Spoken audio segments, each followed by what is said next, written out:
I never thought I'd hear from her again after everything we went through, no. After everything she did.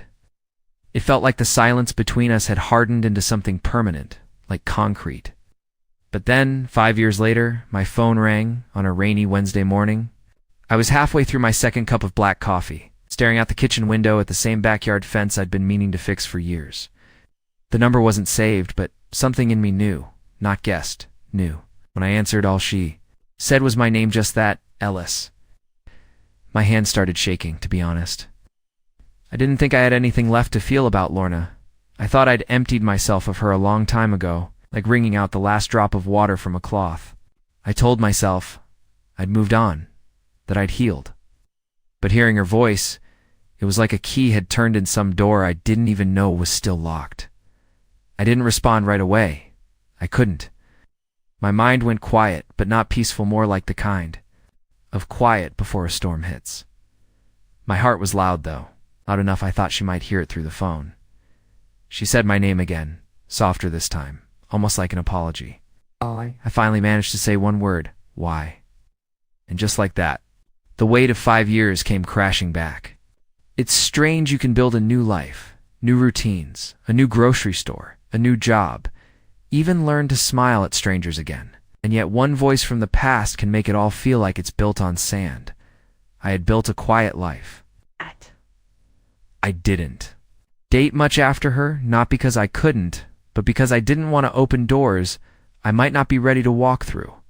My friends would ask, and I'd just smile and change the subject. I'd say I was happy on my own. Maybe that was true. Maybe I just needed it to be. But back then, before the silence, there were moments with Lorna that felt like sunlight on skin. You know what I mean? It's those small, ordinary seconds where everything aligned. Sunday mornings with her feet on my lap. The sound of her laugh when she found something stupidly funny. The way she always covered her mouth when she yawned, like it was a secret. I thought we were building something. I truly didn't till the distance crept in. It didn't start with fights. It started with longer silences, missed calls, that moment when you look at someone and realize they're smiling more at their phone than at you. I didn't catch on quickly. Maybe I didn't want to. You have to understand, I loved her in that quiet. A slow-burning way that convinces you it can survive anything. I didn't question her late nights, her business trips, her changed passwords. I made excuses for her before she even gave any. I told myself it was just stress, just a phase, just life. But the truth doesn't need to shout. It whispers, and eventually it stops waiting to be heard. I still remember the moment I knew. It wasn't anything dramatic, no lipstick on a collar. No texts accidentally sent to me. It was a dinner she forgot we'd planned. I'd made her favorite lemon pepper salmon, extra dill, just the way she liked it. I lit a candle, I don't know why. I think I needed something soft to hold on to. But she never showed no message, no call. I waited for 2 hours, the salmon going cold on the table, the candle burning down to nothing. She came home just past midnight, smelling like someone else's cologne.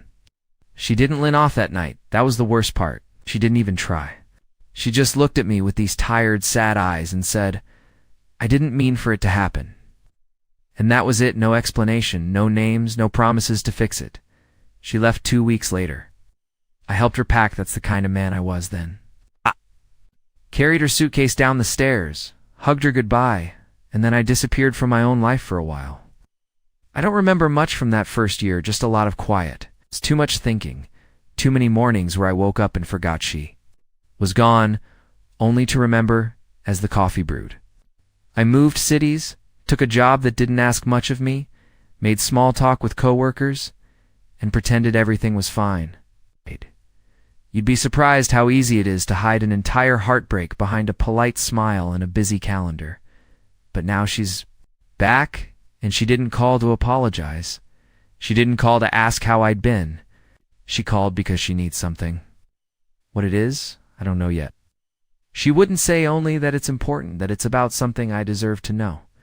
Part of me wanted to hang up. Another part wanted to scream, but the part that answered just stood there, frozen in my kitchen, listening to her breathe. And then, quietly, I said, okay, not because I forgave her, not because I missed her, but because some stories refuse to stay buried, and deep down, I knew hers wasn't over. I Didn't sleep that night. I didn't even try. I just sat at the kitchen table long after the sun had gone down, the untouched cup of tea growing colder by the hour. I kept replaying her voice in my head like it was some kind of code I was supposed to crack. It had a texture. I couldn't play, strained but not broken, like she was holding something back. Maybe it was me imagining things again. I had a habit of doing that back when we were married, filling in the gaps for her when she didn't give me answers. And now, 5 years later, I was falling into the same rhythm, like muscle memory. She'd asked to meet, said it had to be in person, somewhere public, but quiet. We agreed on a little place outside of town, an old greenhouse-turned cafe that sat on a ridge overlooking the woods. It used to be our spot back when things still felt good between us. Lorna liked how the sunlight poured through the glass ceiling in the mornings, and I liked that she liked it. It's funny how that works. You start liking things not because they're yours, but because they make someone you love light up. I almost didn't go. There were a dozen reasons not to. I'd moved on or thought I had. I didn't know her anything. I didn't need closure. But when you spend enough years living in silence, part of you starts craving the sound of unfinished sentences. You want to know where they would have gone? So I went. I got there early. The place looked exactly the same, wooden tables tucked. Between old planters, quiet chatter floating from the corner. The woman behind the counter was new, though. I ordered a coffee and took the seat closest to the window, where I could see anyone coming up the gravel path. And I waited, and then there she was, Lorna. Her hair was shorter. She walked slower than I remembered, shoulders tense, like the air itself was heavier around her.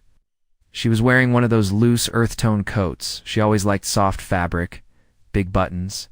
I used to tease her about how she always dressed like autumn, no matter the season. She spotted me and paused for a second, like she wasn't sure if she was supposed to keep going. Then she came in. The door jingled, and my chest tightened. Didn't say anything right away. She just sat across from me, folded her hands neatly on the table like it was a job interview. Not a moment 5 years in the making. Her eyes searched my face not for affection. I don't think she expected that. But for something gentler than what she deserved.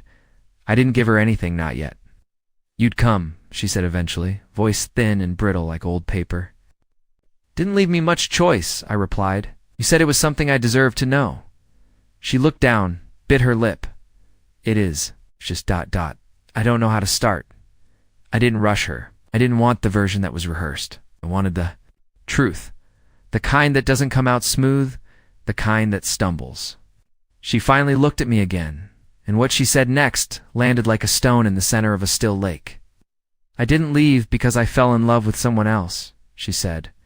"I left because I was already gone inside." The words didn't sting like I thought they would. It just made me feel tired, like someone had finally turned off a song that had been playing too long in the background. "I know I hurt you," she continued, "and nothing I say can undo that.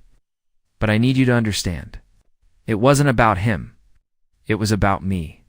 I was scared of everything, of who I was becoming, of who we were becoming. I didn't interrupt. There was no point." "There's more," she said after a pause, "but it's not something I can tell you here, not with people around. I need more than a conversation, Ellis. I need a day. Just one, please." I stared out the window. The trees were turning gold, leaves drifting down like they always did this time of year. The last time we came here together, I remember her pressing her hand against the glass and whispering, "Do you think we'll still be coming here when we're old?" I remember saying, "I don't see why not." She had smiled, but now I wonder if she already knew the answer. Back then I looked back at her.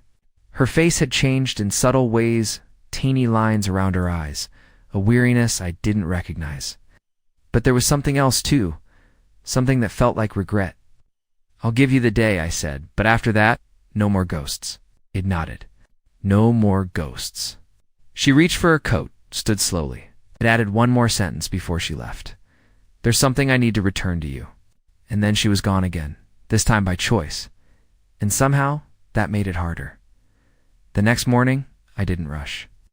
I let the kettle whistle longer than it needed to, stared at the steam curling upward until it disappeared. My breath felt like it followed the same path, rising, fading, gone. I wasn't anxious, not in the way I expected. There was a stillness in Manat peace. Just quiet, That kind of quiet where your emotions haven't caught up yet, like your soul is driving a few miles behind your body. She'd asked for one day not to relive anything, not to fix it, but to share something she said I deserved. And when someone uses that word deserve, it hangs in the air like a scent you can't name. Makes you wonder what's been withheld. We agreed to meet at a park we used to visit once every autumn, a place just outside Elkhaven where the trees form a kind of tunnel.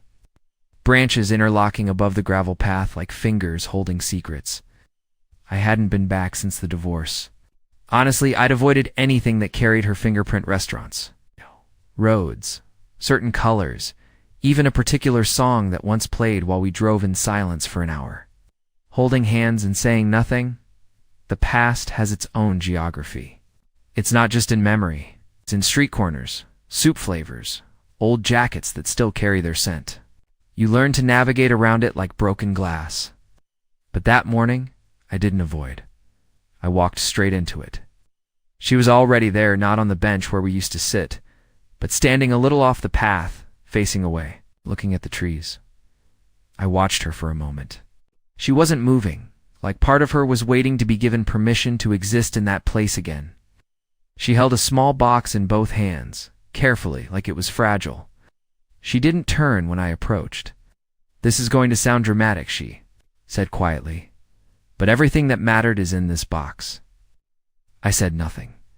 She handed it to me. It wasn't heavy, but my hand shook anyway. The box was plain wooden with a brass clasp hold, maybe antique. She must have kept it all this time. When I opened it, I expected something symbolic, a photo maybe, or a letter written during the final days of our marriage. What I didn't expect was a folded piece of blue construction paper, faded and torn. At the edges, it was a card, a child's card. Inside was a stick figure, drawing two adults, one child, a dog, and beneath it, in childish handwriting, "Thank you for picking me. I love my new family." I stared at it for a long time before looking up. Lorna was crying, not weeping, not dramatic, just one tear carefully sliding down her cheek. Like even her sadness had grown older, slower. Her name was Mia, she said. I met her during a client retreat foster home in the next town over. I volunteered one afternoon to help with crafts. She attached herself to me like ... instantly. I waited, my hands clenched, the box tighter. She was 8. Smart, too smart. She asked me why grown-ups lie about staying. I didn't know what to say. I told her I never lie, and she looked me dead in the eye and said, "Then prove it." She looked at me now, direct. Finally. I started visiting her every week. I didn't tell anyone, not you, not even my sister. I didn't know what I was doing. I just felt like she needed someone, and I needed someone too. And the man? My voice was low, almost mechanical. She nodded. He was her caseworker. It hit differently than I expected, not like a punch, more like that sound you hear when you drop a glass in the sink and it doesn't shatter. It just rolls. Around awkwardly, surviving. I wasn't in love with him. I was trying to be needed by someone, anyone. Her voice cracked. I thought maybe if I left quietly, if I didn't make it messy, if I just disappeared, you could rebuild faster. You were always stronger than me. You saw the world like it could be understood. I was always guessing.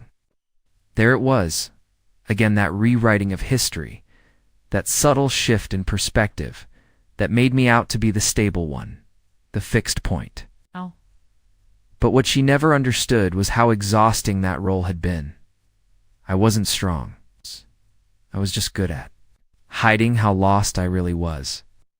I didn't come here to ask for forgiveness, she continued. I came because Mia is gone, now cancer, 2 years ago, and I've been carrying this box since her funeral. I didn't know who else it belonged to until now. The silence stretched. Again, I did something I didn't plan. Sat beside her, not close. Not warm, just beside. 2 people looking out at the leaves falling like memories. For the first time in 5 years, I didn't feel like I had to respond. Just had to be there. Sometimes presence is the only answer you can give to grief that no longer has words. And as the wind picked up, scattering golden leaves across the path, she whispered, almost to herself, "I never stopped hoping you'd still be kind." I didn't say it out loud, but the answer echoed quietly in my chest. Kindness isn't something you owe, it's something you choose. And I didn't know what came next or whether I wanted anything to, but for that single moment, I chose stillness just long enough to let the weight settle where it belonged. I didn't tell anyone about that Dane, not my sister, not my coworkers.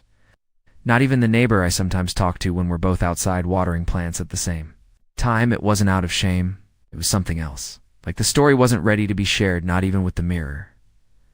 That night, when I got home, I placed the box on the kitchen counter and didn't open it again. I didn't need to. It had already done its work. It's strange what you remember after so much forgetting. I sat down at the table, rested my hands flat on the grain of the wood, and just stayed there, somewhere between the hum of the refrigerator and the tick of the hallway clock. A memory came back, not one I'd have chosen, not a special day, just a Tuesday. She had made toast. The house smelled like cinnamon. I told her I couldn't join her for breakfast because of a meeting. She didn't argue. She didn't complain. She just sat at the table with her cinnamon toast and said, "Sometimes I wish I mattered more than your time." At the time, I thought she was being dramatic. I smiled and kissed her forehead and said something like, "You know, that's not true. But now I'm not sure I ever proved it." It's easy to love people in the loud ways, birthdays, anniversaries, those carefully curated words we save for apologies and celebrations, but the quiet spaces, that's where it lives. That's where it grows or dies. I think maybe she died a little, that day just a little. The kind of small death people carry with them quietly, like lint in a pocket. Funny how the little moments returned before the big ones. I didn't sleep that night either. I walked the house in slow circles, like it would somehow offer me answers. Every room had her imprint, not her presence, just the echo of it, like she had left behind a version of herself only I could see, not the real Lorna, just shadows and familiar shapes. I tried to distract myself, rearrange the bookshelf by color, wash the dishes by hand even though I have a perfectly good dishwasher. Opened the freezer just to feel something cold, and then, just before dawn, I took the card out of the box. The drawing was still there, the 3 stick figures holding hands. One of them had little curls drawn on top, probably Lorna. The dog had a pink collar. I don't know why I cried. Maybe because I realized someone had called us a family when we weren't one. Or maybe because I never got the chance to meet the little girl who gave Lorna something I never could. But the tears came slowly. Ow. No sobbing. Water finding its way out of a crack. They say grief has no schedule. I think it also doesn't care about sequence. Sometimes you mourn things years before they're gone. Sometimes years after. Sometimes you don't know what you're mourning, only that it's heavier than it should be. At sunrise, I walked outside. The air was brittle and the grass was damp. I stood barefoot in the yard, watching the sky change like it was painting itself slowly back into existence. And all I kept hearing was that sentence, "I never stopped hoping you'd still be kind." It echoed not like a plea, but like a mirror. I stood there whispering the words back into the wind, not for her, but for me. Then let me be. Because maybe kindness isn't just a gift. Maybe it's an anchor, and I wasn't ready to drift again. I didn't wake up.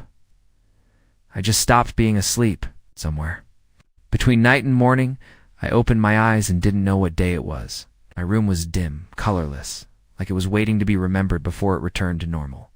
I blinked at the ceiling, and then I blinked again, not because my eyes were dry, but because I felt like I had just missed something. It's like I'd slept through something important. I sat up slowly, not with purpose, but with instinct moved toward. The kitchen like muscle memory, still barefoot, still unsure what was real. There was a smell I couldn't place, not unpleasant, not familiar, something like warm dust and forgotten paper. It followed me to the hallway. I stood there for a long moment.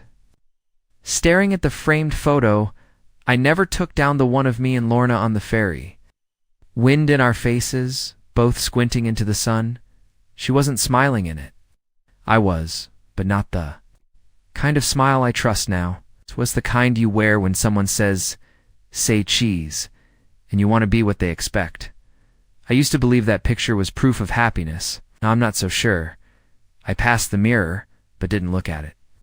there are days when I don't want to see what my face has become, not older. I'm used to that. It's the other thing, the quietness behind the eyes. The way they never really rest, like they're always bracing for a sound that hasn't come yet. I walked outside, coffee in hand, sat on the steps.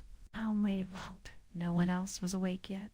The world looked soft, unfinished, a painter that hadn't gotten to the sky yet. I took out the card again. This time I noticed something I hadn't before on the back. Tiny letters, smudged pencil, almost invisible unless the light hit it right. It read, "She cried after you left.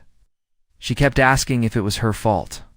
It wasn't Lorna's handwriting. It was a child's. And in that moment, something inside me folded. I didn't even remember meeting Mia. I hadn't. She knew about Mia, at least the idea of me, but I had been erased from her life before I ever entered it. Still, she had drawn me. She had made me part of something I was never given the chance to hold. I had never fathered a child. I had never lost one. But suddenly, I was grieving like both were true. I buried my face in my hands and tried to breathe through the ache knot because I missed Lorna. Not even because of the betrayal anymore, but because I had finally found the wound I never named. I wasn't angry. I wasn't bitter. I was just untethered, like I'd lived through an entire chapter without realizing I was supposed to be in it. How do you mourn a version of your life you never got to live? Someone for withholding it from you, not out of cruelty, but out of cowardice. I don't know. All I know is this. I wasn't awake yesterday, not truly, and today I am. And now I have to carry the weight of both. The past is a room I thought I'd locked, but all this time someone small and bright had been sitting quietly behind the door, waiting for me to hear her. I hear her now, and everything is different. There's a silence that doesn't come from outside, the kind that grows in your chest when even your thoughts forget how to finish themselves. That's what the day feels like. I left the house without knowing where I was going. I had the keys in my hand, the card in my pocket, and nothing else that felt useful. The sky was colorless, not gray, just undecided. It reminded me of the tone Lorna used when she wanted to start an argument, without admitting she was angry. That strange middle ground where you don't know whether to speak or walk away. The weather felt like that. I drove without music. I used to fill every space with sound, as if silence would let the grief sneak back in. But today I let the air hang hollow, listening to the tires hum against the road like they were trying to form words they couldn't quite pronounce. I ended up back in the place I used to avoid most, the bookstore we used to visit on rainy days. It was still there, same crooked sign, same dusty front window, with a barely working neon open sign flickering in the corner. Like it couldn't decide if it wanted to be alive. I walked in, and everything smelled like old wood and softened pages. No one greeted me perfect. The floor creaked in all the same places. My body moved on instinct, turned left, passed the psychology section, took 3 steps, and reached the bench near the biographies. That's where Lorna once sat for almost an hour, reading about an artist who painted nothing but circles. She said it calmed her. I said I didn't understand it. She didn't answer. Now I understood it. I picked up a random book. I didn't read the title. I didn't open it. I just held it. I think I needed to feel something with weight, even if it wasn't mine. Across the aisle, there was a man with his son, maybe 6 or 7 years old. The boy was tracing the spines of the books like they were sacred, asking questions his dad mostly ignored. "Why don't books talk?" the boy asked. The father said, "They do, just not out loud." The boy looked confused. That sentence stayed with me long after they left. I walked out an hour later, still holding the card in my pocket like a match I was afraid to strike. I sat in the car and turned the engine on, then off again. There was nowhere left to go, so I went home. When I got there, the air in the house felt unfamiliar, like someone had opened all the windows and let the ghosts out. I stood in the living room and stared at the blank wall where our wedding photo used to hang. I had removed it years ago, but the shadow of it, the shape, the light hadn't touched for so long, was still there barely, their kind of outline. That's what she had become, not a person, not even a memory, just an outline. Around everything that still didn't make sense, I poured a glass of water, left it on the counter, didn't drink it. I stood by the window and watched the neighbor's kid draw shapes in the fogged glass of their car window circles. Only circles. I closed my eyes, and I swear I heard her voice, but it wasn't from the past. It was closer. It was now, today. Began with nothing, not a sound, not a call, not a letter slipped under the door, just morning, waiting politely. I sat on the edge of my bed for a long time, not because I was tired, but because I had the feeling I was forgetting something. You know that weight, like a dream that's still on your shoulders but refuses to translate? I stared at the floor, toes touching the same carpet that's been here for years, and realized I couldn't remember the last time I noticed its color. I'm sure it was beige when I moved in. It looks gray now. I made tea, poured the water too fast. It splashed onto my hand, but I didn't flinch. I just watched it slide off, drip onto the counter, and disappear. Maybe pain needs purpose to matter. I didn't open the curtain.